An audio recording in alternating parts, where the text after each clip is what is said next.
Here's some breaking news that the Toronto Maple Leafs have made a major signing Bobby McMann to a 2-year contract ahead of his impending free agency this upcoming offseason. So I'm going to break down the exact contract and what it can mean going forward for the Leafs on this episode, as well as Sheldon Keefe. He had an update on Mitch Marner, and he's made some more interesting decisions regarding Simon Benoit. Stay tuned for all that in this episode of Leafs Digest. Before we do, quick reminder, hit the subscribe button. We're on the road to 7,000. We're producing 1 to 2 Leafs videos a day, so if you're enjoying the content, the daily content that is, make sure to hit the button. Now, Darius, we didn't really expect to have some breaking news today. We thought that was over for the time being, and some news just dropped. The Leafs make a major signing, and we actually mentioned him in our video a couple of hours ago. He was on the chart of one of the better impactful players so far for the Leafs in that third and fourth line, and that is Bobby McMann. He has had a very, very good season, and the news came out. The Leafs announced they've signed Bobby McMann to a 2-year contract extension with an annual value of $1.35 million. And basically, Mark Masters says the winger was supposed to be a healthy scratch on the 13th of February, but played because of an illness, hit the room. Tavares couldn't dress. He scored a hat trick and hasn't looked back since. And now it's exactly a month ago today when all that happened.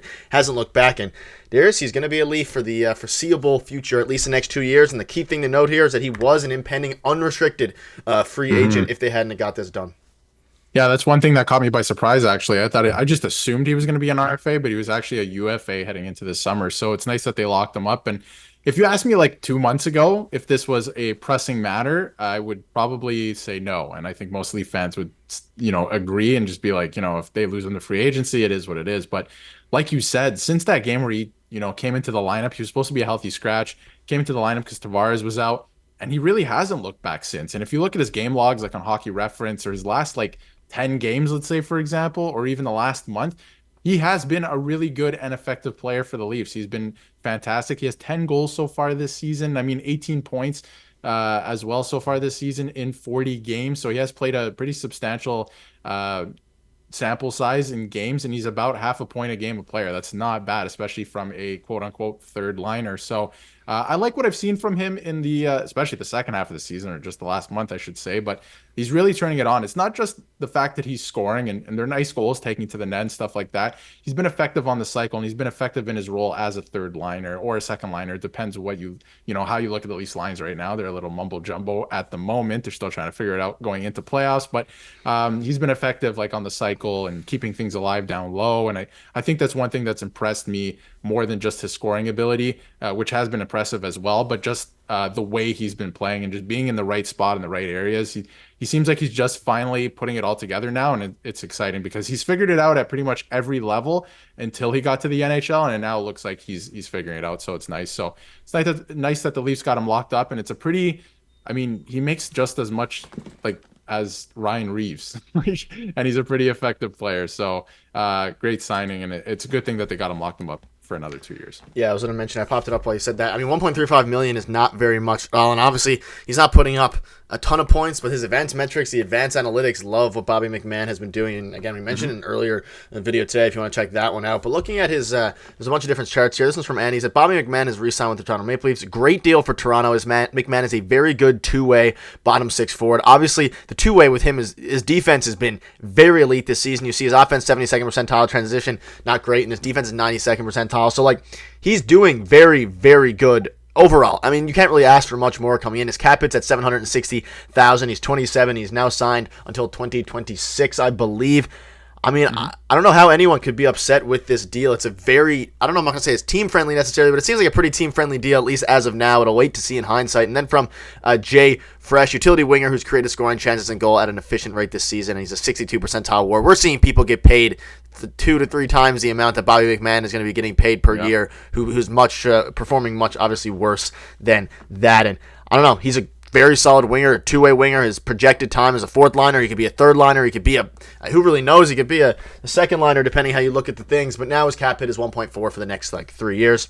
I'm happy. I'm very, very happy with this signing. I think it came at a pretty good time. Get him locked up now. Don't push it to free agency because who knows what could have happened. Yeah. Especially depending on how well he's been playing the rest of this season. He could go on a hot streak and then his value increases like it did with William Nylander. Well, that's exactly it. And we don't even know his ceiling yet either. He was a really good goal scorer in the AHL. So if he could like I said, figure it out in the NHL, which I think he's doing now, we don't know what he's even going to be able to do next year. He's been up and down the lineup too, right? He's played on the fourth line earlier in the season. He's played on the second line. I think he even got some time with Matthews at one point. He's all over the map.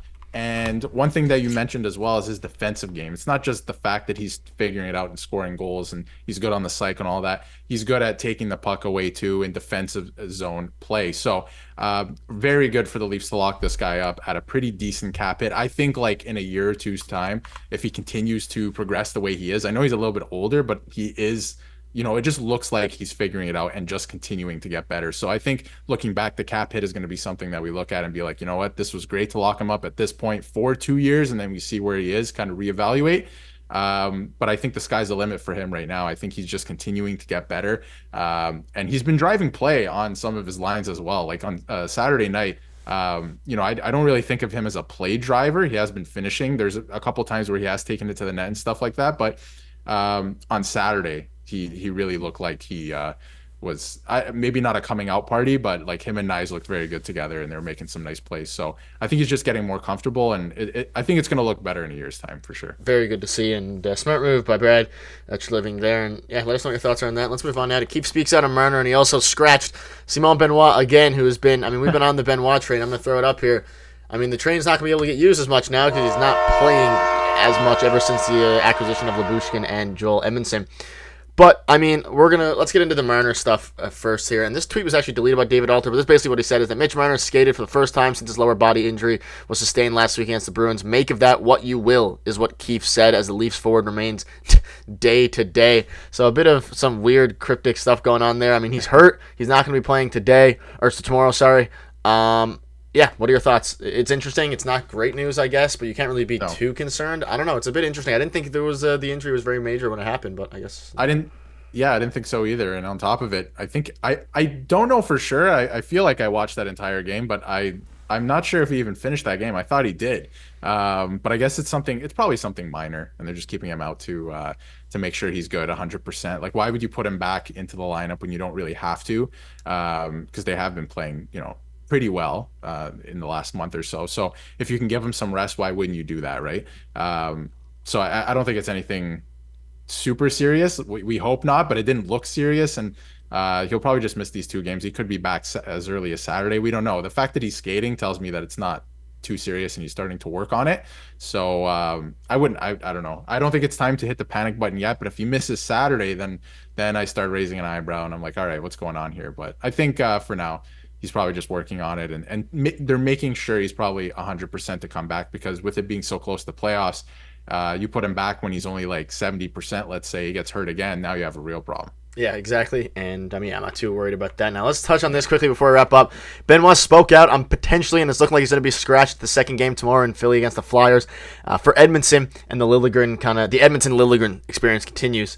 And Darius, he basically said, if you're happy sitting out, I don't think you're in the right spot. I'm not happy, but understand it's part of the game. I'll do my best to get back there. And again, Keefe has been pretty adamant about wanting to try out Edmondson and Liljegren and that experiment there. Do you have any quick thoughts before we wrap up on this? He sat in the game where his family was going to be going to. Ultimately, they won that anyways, but I don't know. Do you have any thoughts? Well, that was puzzling to me because, first of all, he's been one of your better defensemen this year, so why wouldn't you want to play him? I understand the experiment, you want to give it a shot, and they're going to give it a shot again, but I don't know if it's at the expense of, Benoit. I thought he's been pretty good this year. So that's kind of puzzling from Keefe. And again, like, he was going to have family in the building. He's from, Quebec, so I thought that was weird. I think they play in Montreal again later this season, so hopefully he gets into that game. But like you said, we've been on the Benoit train, so, like, pop it up again. Very, very much. There's a lot of bias here for sure. Like, I love his play, so I think he should definitely be in the lineup. It sucks that he's not in the lineup. I love his attitude too. The fact that he said, if you're satisfied, this is not verbatim, but if you're not satisfied being in the lineup, then you shouldn't be here or whatever, right? I love that, like, kind of mindset. So he's going to fight to get back in. I think he's going to get back in for sure. They're giving this one more shot, this experiment with Liljegren, the right shot. They do need a right shot. I do understand it from Sheldon Keefe's point of view, but to keep Benoit out of the lineup as a result, I think it's just a little puzzling to me. He's been really, really good this year. Maybe not the perfect defenseman, but for what we thought he was going to be, Benoit has been a revelation. So, I'd like to see him back in the lineup sooner rather than later. So we'll see what happens down the stretch. I agree. I'm a Benoit fan. You're a Benoit fan, and hopefully he can get back in there sooner than later. But that'll wrap up the video. Let us know what your thoughts are on the breaking news that definitely was not expecting that to drop today. Let us know if you're happy with it, if you think it's a good deal. And thank you guys for watching. We'll see you tomorrow.